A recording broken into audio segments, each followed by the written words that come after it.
Hi, today we're going to talk about a contingent offer.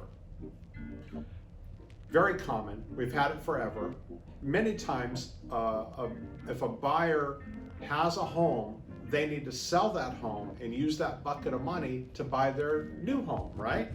Seems reasonable. We all, in California, the whole trick to success is starting out here in your little condo, then buying your little home, and then buying your nice bigger home, and maybe even a nice one after that. And you keep building up until you have the home that you want to live in for the rest of your life.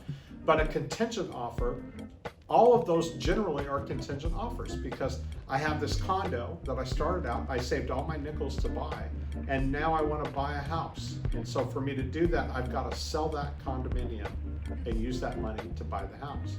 The problem these days is we have no inventory. We have super low interest rates, and we have a ton of buyers and very few homes for them to buy. So what does that mean? It means sellers are getting multiple offers. There are very few times they're getting just one offer or even two offers. So you find that your contingent offer is kind of swimming upstream, because if you're competing against other buyers who don't have a contingent offer, then why would the seller choose a contingent offer?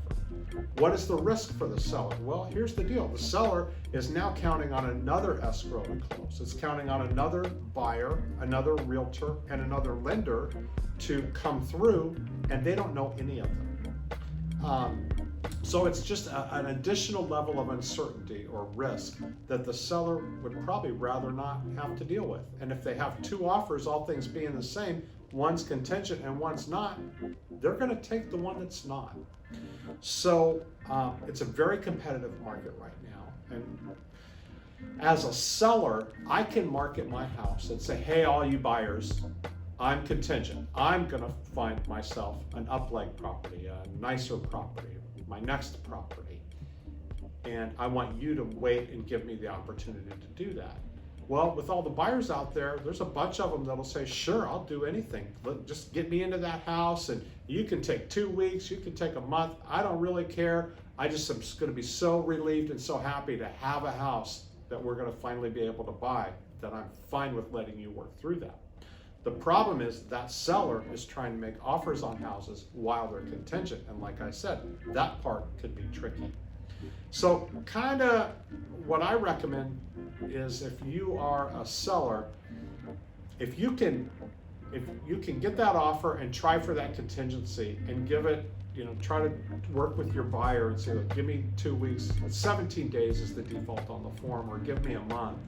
And the buyer will generally say yes, but you got to remember, they can't help it, they're human. They're still looking at all the other houses out there.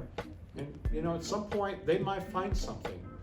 So as hard as this is to accept, if you really want a chance to get your offer accepted, you need to try to not have that contingency as a buyer on the upleg.